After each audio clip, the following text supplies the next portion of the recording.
I just want to read to you a quote from Holt's Growing Without Schools, issue number 7, and just connected to his thoughts. It's about his thoughts comparing his views to John Dewey's views. And it's been said that the person who's had the most influence in education in the first half of the 20th century was John Dewey, second half was Paulo Freire, and hopefully John Holt's philosophy and theories are going to have a huge impact as we move forward. And here's what he says. Almost a century later, John Dewey was to talk about learning by doing. The way for students to learn, for example, how pottery is made is not to read about it in a book, but to make pots.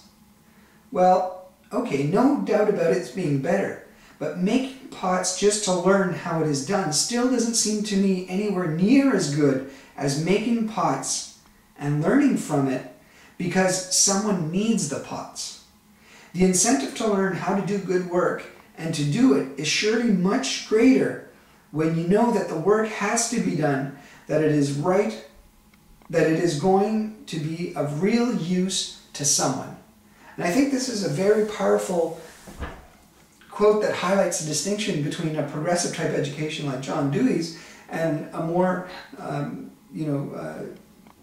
student-centered, learner-centered, world-centered approach that that John Holt is offering. And I think he's absolutely right that to make an artificial curriculum and to have students make pots instead of just reading about pots, because that'll help them make pots, is nowhere near as valuable as actually getting the people who are making the pots because they need to be making these pots. And that would be the absolute best type of learning. Learning in the world, young people and adults need to come together in more powerful and useful ways in that sense.